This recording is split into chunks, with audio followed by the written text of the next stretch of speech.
I never beat Toy Story back in 1995. The Claw and Roller Bob completely wrecked me, but this week I finally beat them and settled a score 3 decades in the making. These MegaDrive achievements have teeth, and mastery demands a near perfect run on the hardest difficulty. This is Disney with the kid gloves off, and today we're getting every achievement. I'm Jonathan, a Retro Achievements addict whose mission is to master the games that define generations. The game closely follows the film, opening with the toys trying to find out if Andy is replacing anyone. The first task is releasing the army men and the walkie-talkie to spy on his presence. My first thoughts as a kid were, holy cow, these graphics really sell the feeling of the film. The sprites are built from full 3D models, and the pseudo 3D effect created by parallax scrolling is genuinely impressive. We've got the pull string for defense, the loop to swing from hooks, and the balloons are best avoided. They're rarely good news. Each level has an achievement tied to stars. Hit 50 stars and we unlock that old army game, gaining an extra life to boot. Quick note, you can change starting lives in the options menu, and this MegaDrive set doesn't penalise for starting with 5 lives. Level 2 is pretty easy once it clicks. Andy's on his way back to the bedroom with a surprise present, and our job is to get the toys back into position so he doesn't discover they're alive, and spend the rest of his life traumatised by the idea of being strangled by sentient dolls in his sleep.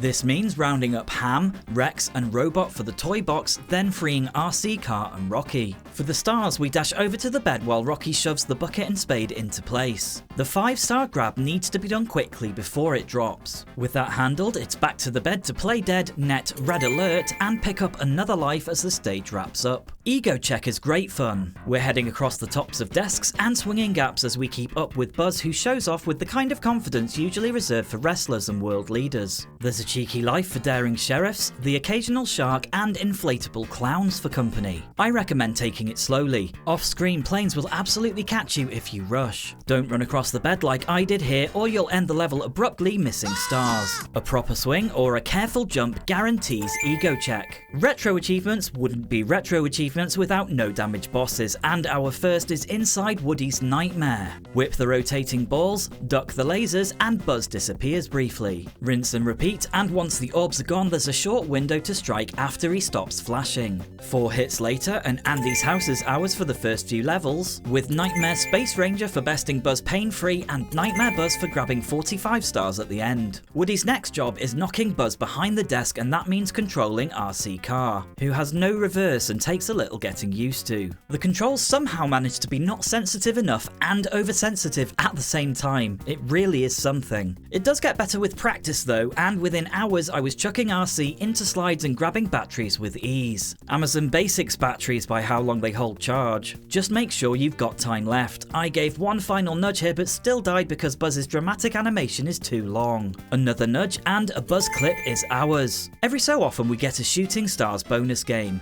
No achievements here, but it does make the final achievement a little less sadistic. Woody's jealousy lands him in trouble as now the other toys are pissed as poor Buzz is knocked out of the window. Revenge of the Toys sees us assist Rex through the bedroom in exchange for an exit strategy. This one requires real memory. I kept coming up a couple of stars short, so I've linked a full star run in the description should you struggle. It's mostly a case of jumping on shelves, hanging from the ceiling, avoiding balloons, and even Ham chucks coins at us trying to ruin our achievements. What a sneaky pig. The aim is to get past each tall bucket to free Rex. Shouldn't we just be able to walk around them though? The final time Rex is freed, we score Revenge of the Toys for our generosity, which is repaid immediately in the next chase level. It's time for an auto-scroller. The devs really went all in on variety and it pays off. We're dodging wooden trains, RC Car, planes, and falling soldiers. At least they only ask for 40 stars here, so it's not too frustrating unlocking Run Rex Run. Andy can't find Buzz and instead takes Woody to Pizza Planet. Buzz manages to grab the car, and when it stops to refuel, a battle ensues. He charges at Woody twice, then jumps and spins at him each cycle.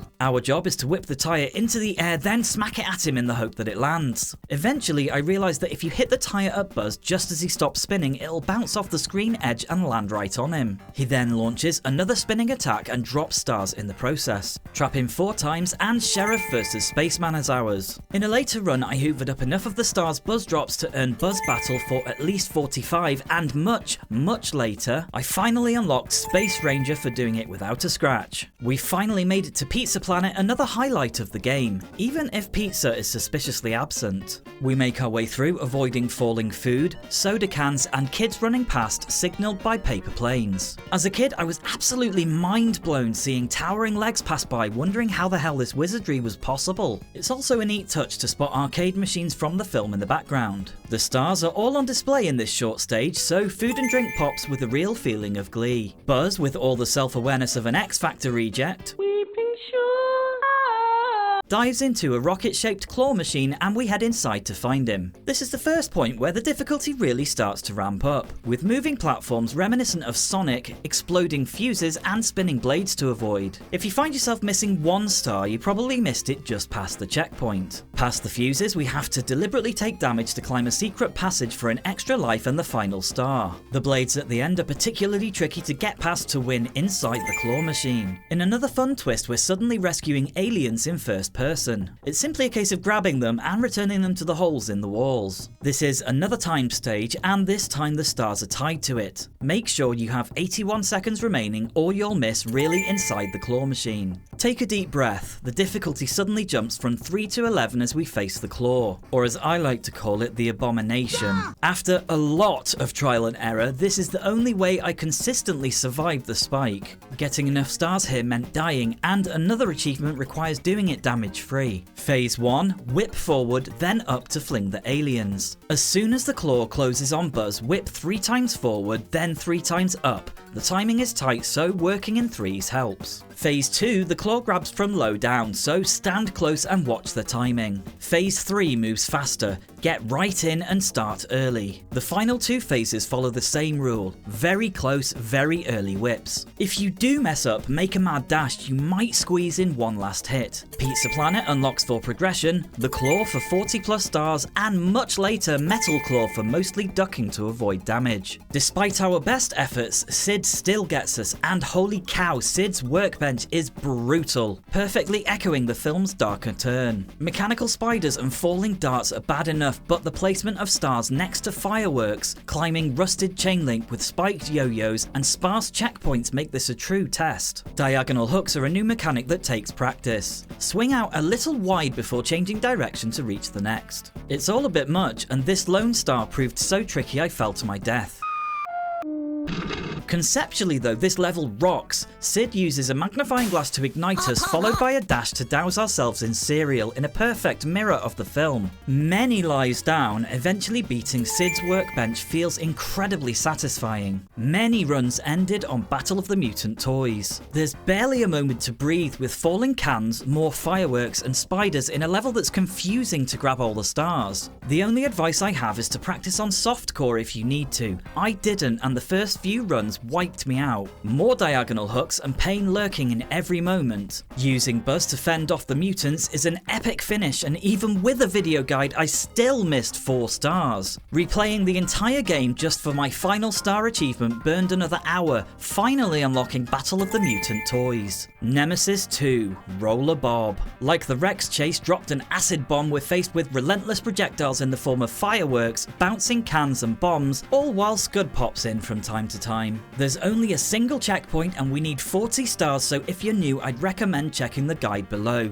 There's barely a moment to react. It's a hugely satisfying payoff when success finally comes though, and Sid's house marks the end of this toy hell, with Roller Bob unlocking for at least 40 stars. Daytona feels like a late game apology for the death trap that was Sid's house. We're collecting batteries, but the timing is lenient, so it finally feels like a chance to breathe before the curtain call. You shouldn't have any issues scoring Daytona, an achievement I picked up first time. It's time to chase the moving van with another RC car stage, this time from above. We're back on Amazon batteries, and the stars are difficult to collect without running out, so check the guide for a few that sit off the main path. The stage itself is fairly easy if you're not going for perfection, with the short route and stars guiding the way. We're nearly there now with Light My Fire. It's time to fall with style in a wonderful little closer that has us avoiding traffic and a worrying amount of overgrown trees to close in on the moving party. The stars are all out in the open and the controls are snappy and responsive. It's a nice little payoff, and this one isn't too tough either, with overtaking the van the only bit that caught me out initially. Andy's car in sight, we gracefully glide in through the open window for falling with style, for reaching the end, and Rocket Man for 45 stars. They all lived happily ever after. Well, for 4 years until the sequel anyway. We still have the hardest achievements to go, so before tackling those we need to complete the game with the invincibility cheat enabled. In Red Alert, grab 7 stars, then duck in the toy box until the stars start spinning. You can still die to the timer or a bad fall, but otherwise the game becomes a breeze for very resistant plastic. Yahoo difficulty is the same game, but we start with just 1 life. We have to finish with over 700 stars, and it's not as bad as it sounds since the game has 900 in total, and you'll want 50 stars in as many levels as possible for extra lives. This unlocks a couple of extra thread for an extra continue at 300 stars, another couple of extra thread for a second continue at 600, and save your batteries at 700 stars, which I picked up after Daytona. Finishing the game then gets Tri-Country Area Streets for completing Yahoo difficulty, leaving just 1 devious achievement to go. If you're enjoying my pain, please consider a like and subscribe. I really appreciate it. Thank you. The final test forces us to get 9 lives on Yahoo difficulty, which is punishing. A comment from,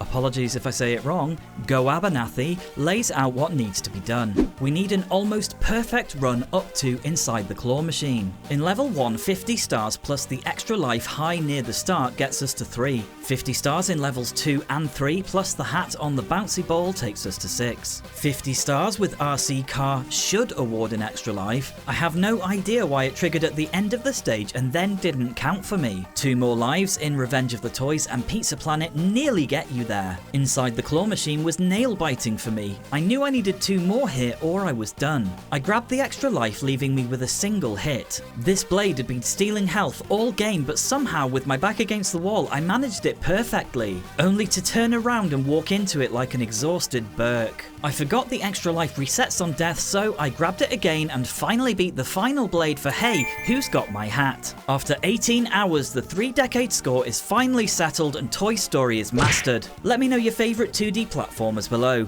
Have a great day.